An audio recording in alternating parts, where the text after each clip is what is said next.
Welcome back to College Football Addiction. Going to talk a little bit about this Louisville SMU game coming up this week. Our video today is presented by BetUS. Appreciate them for their support. Jeremy from the Cardinal Sports Zone back with us again, man. How you doing? Doing great, man. Considering the results from this past weekend, still a lot of good stuff in the future for the Cards. So I'm not too down about it, but I'm doing good. Good to hear. Let's talk a little bit about that game. Before we go on, not to reopen an old wound, but it is just Monday morning, or Monday afternoon, I guess. The Notre Dame game, Louisville drops it by a touchdown.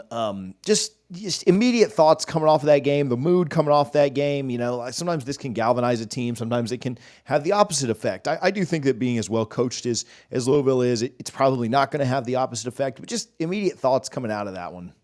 Well, the immediate thoughts were, first off, how good of maybe how much I underestimated Notre Dame. They're a really good ball club.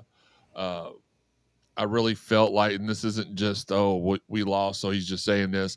I felt like in the one poll, they tried to put us above Notre Dame to kind of catapult them up if they were to win. I felt like that we should have still been ranked a spot or two below them. But we really, if you watch the game, there were 3 actual turnovers. The hike over the head of the punter, the deflection interception by Shuck. Shuck hadn't thrown one all year, and that's his first interception is off the hands of one of our most sure-handed receivers. And then when he started off deep in their territory and he gets off to the races, and I don't know how he got hawked down. I mean, I know how he got hawked down because he's not that fast, but it looked like he was looking up at the video boards to see where everybody was, and he still got it poked out, man. That was just great football. And to their credit, Notre Dame had a guy on the other side ready to pick up the ball once it was stripped away. So just great execution by Notre Dame. There were a couple of other, I call turnovers. Should have went for the field goal before the half, went for it on 4th down, didn't get it. Turnover on down still doesn't count in your overall plus minus. And then there was another 4th down opportunity we went for at midfield that we didn't get. So all in all, I feel like what this did, I had been looking for the first 3 games, something to show me what kind of a team Louisville was.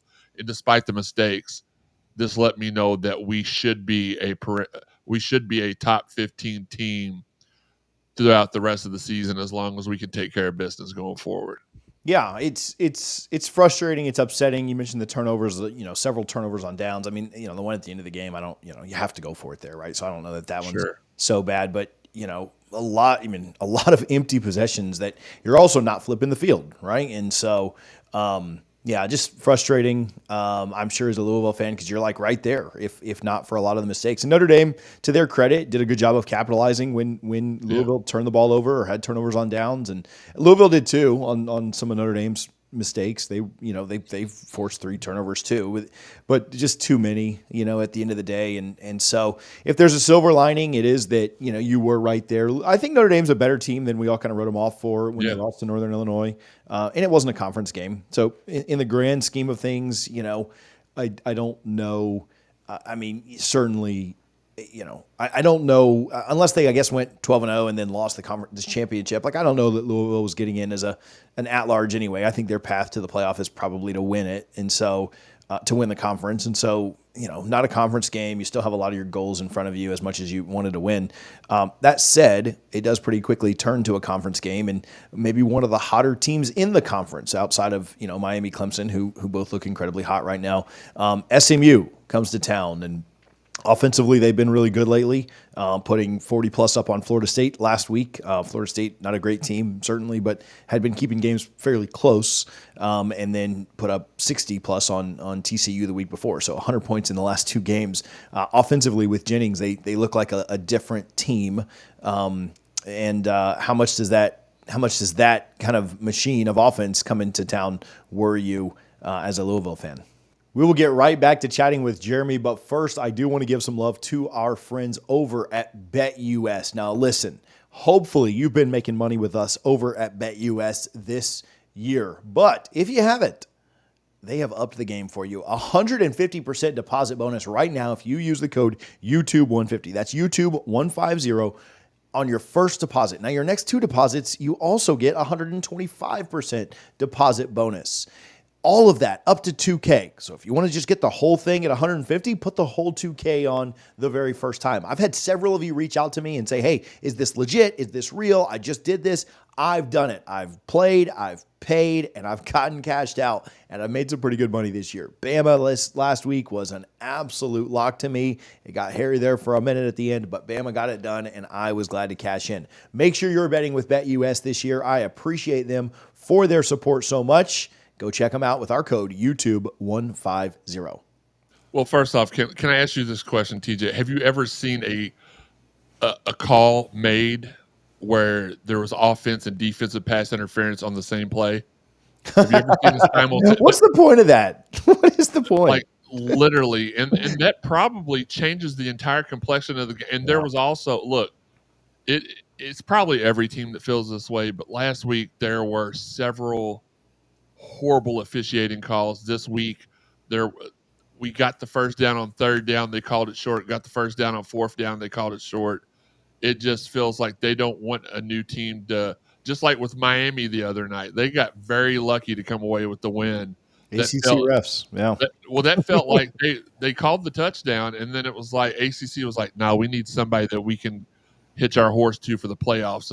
So just overturn it and just give them some sort of bullcrap reason. So I'd certainly never seen a play like that called before. But nevertheless, SMU, they're a balanced offense. You could have never in a million years told me they were going to put up more points against, or you couldn't have convinced me they were going to put up more points against TCU than they would Houston Christian. It's crazy. But they are a balanced offense. They're very good on defense. They're averaging about 3/4 turnovers a game. Their kicker is pretty solid from long distance. He's missed a couple of, end of half type deals where you just kick it and pray you make it. But the only downfall I see with this team is at the quarterback position. For the fact he's only thrown one pick all year, I think his completion percentage is 60%, and I think I could probably throw 60% in Division One. But they're doing what they're supposed to be doing. The biggest thing that stood out to me though about all the stats and stuff is that their leading passer has thrown for 733 yards on the year. Their backup's thrown for almost 400 yards, but that's because they get these games in control early for the most part. And they don't. Same thing with their rushers. You got the kid from Miami, Smith, who has never fumbled in his career, even though he's only had like 80 carries in 4 years. He's never fumbled, but he's only rushed for 509 yards in their 5 games. I know I say only, but then their next leading rusher is the quarterback, and then they've got a third guy that's got over 100 yards on the season too. So when I saw that the ESPN FPI was like 75% chance Louisville's going to win, and then looked over to saw we were only a 7-point favorite, I would be lying if I said it didn't worry me a little bit. They're balanced, but the Louisville's defense, after we made change that first. You take that first quarter out of the Notre Dame game, and I know you can't do that, but we get on the bright light, we get on the big stage, and we get settled in and make adjustments. Played very well the last 3 quarters of the game, off of a bye week. I honestly think if that game had not come off of a bye week, that we are not as nervous, and whatever the case may be, we hadn't had a turnover all year. We had 3 in that game, so I think we'll be ready for SMU. I don't think it's going to be a blowout either way. At least I hope it's not a blowout either way. Yeah, outside of the turnovers, is there something that you'd like to see? Like, if you had one thing that you want to see fixed, I assume you would probably say the turnovers. So let's skip that because we've talked about it kind of ad nauseum now. Is there something else that you'd like to see kind of improved? Maybe it's that quick start that you talked about, which SMU has had pretty good starts, and that's helped them kind of just control games. But what would kind of be your next thing that you'd say, like, hey, man, we got to improve on this to be able to make sure that we win this game at home and hold serve? I'll be honest with you. This is going to sound such a cop-out answer. That's really the only thing we did really bad this past game was the turnovers. I feel very confident in our quarterback. He has shown that he is able to throw pinpoint throws, throw it down the field, get the ball out of bounds when needed, so that I don't have any issues with quarterback play. Running backs have been amazing. We had a couple. I guess if you were forcing me to pick something, maybe our receivers had several drops this past game that could have been big for us. But one of those guys that dropped a couple was a guy that was playing his first game of the season. So I really don't have anything. Gosh, man, you're putting me on the spot here. Well, we didn't get to, so our number one DB Quincy Riley also didn't play against Notre Dame. They didn't throw the ball a ton, so I'm not really sure that would have made much of a difference because people don't normally throw his way anyway. Whenever Notre Dame did last year, he picked it off. So maybe better secondary play because there were a couple of mix-ups in coverage. So there, I said it. Secondary coverage, more sure play in the secondary. I'll be happy with that because I already know we're going to fix. Again, those weren't 3 normal turnovers. You don't normally hike it over the punter's head. You don't normally throw a deflection that bounces off your players. Like one of the most surest players you have, it bounced off his hand right into. They got very fortuitous bounces the other day. So these and even the hop down strip of Shuck, that's something that you can fix those things. I just was yelling. Sitting in my living room. He got about 5 yards prior to where he went down, and I was screaming at my TV, "Get down! Get down! They're coming!" He didn't hear me for some reason. I'm shocked. Got to work on that in-helmet communication from your living room to his helmet. I've been trying to get them to do that. They haven't done it so far. I don't really worry about this with a Jeff Brom led team, but I do think it helps that this game is at home. And I suspect the focus of the team, like I said, when we opened up, there's 2 ways that a loss can send your team. It can either galvanize them or send them the other way and kind of into a snowball spiral. I'm an outsider. I am certainly a very neutral party to this game this weekend, but my inclination would be that this does kind of help the team focus a little bit better. And you certainly don't want to lose games, but if you're going to put a silver lining on it, I do think, and I don't know what your take is on this, but I do think that it's going to help kind of galvanize the team and make them a little bit better this weekend, a little bit sharper this weekend. And I think, again, you're silver lining a loss, which is terrible, and I'm not trying to moral victory it. But as an outsider, I do think it probably helps you going forward.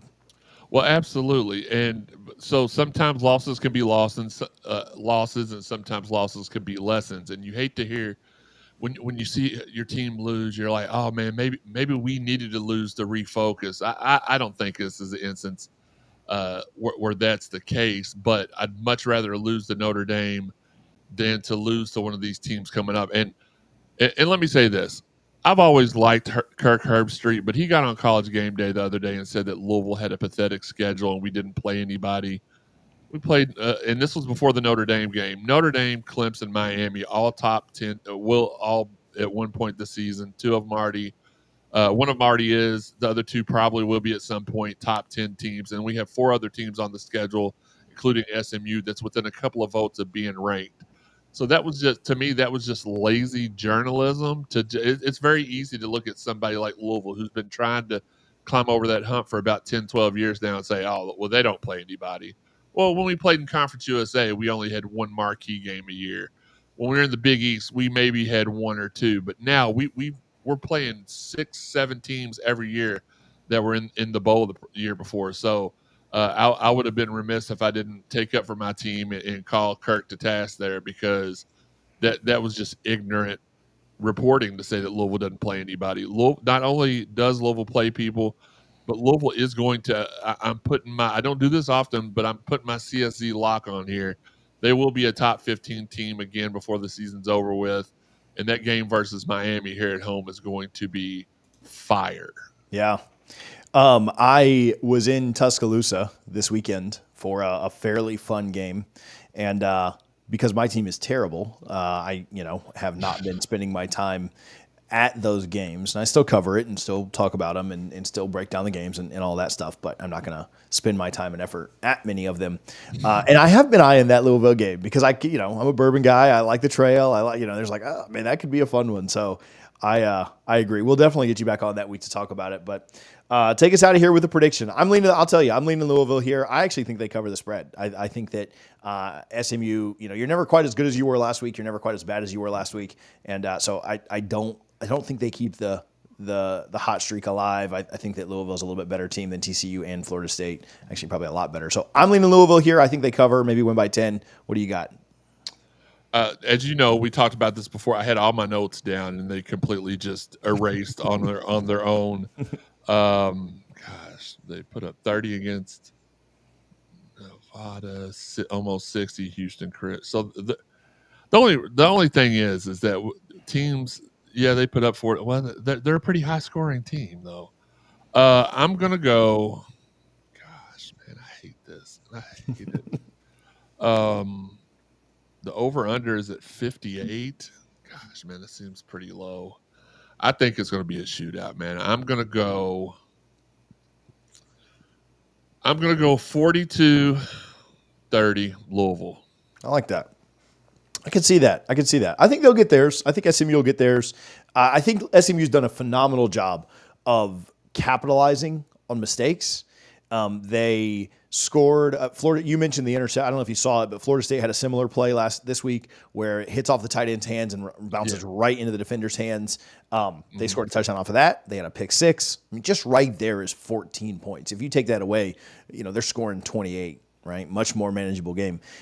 They scored 4 non-offensive touchdowns against TCU the week before, so they're still putting points up. But that makes their score from 66 down to 38. So yeah, I think they'll get theirs. I think they could get in the 30s. But if Louisville can limit their mistakes, not give SMU so much to capitalize on, then yeah, I think they score in the 30s, and I think that they can be scored on. Florida State was stopped on a 4th and 1 at the goal line. They threw another interception down inside the red zone. Like, there were opportunities there. Florida State's offense just isn't good enough to capitalize, but Louisville's going to move the ball on them. Can they finish? Can they limit mistakes? If so, I do. I agree with you. I think they win by 10-ish, and I think somewhere in the 40s, somewhere in the 30s is probably right. So, man, I appreciate you for jumping on. Again, we're going to definitely get you on the Miami week to talk about that huge one. And then, the idea that you guys don't play anybody is hilarious. Miami, Clemson, a team at the end of the year that just beat Ole Miss. Louisville plays plenty. And Notre Dame last week, they play plenty. So for more of that coverage, where can people follow you? Where can they find more of your work?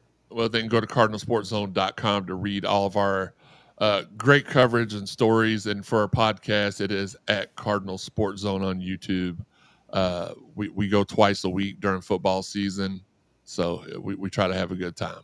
Awesome, man. I appreciate you a ton. Good luck this weekend, and thanks for taking some time and chatting with us. I appreciate Jeremy for joining me on today's episode. Make sure that you, again, are betting at BetUS. Make sure you're subscribed to the channel so you don't miss any of our coverage here on college football addiction. And again, appreciate BetUS for their support.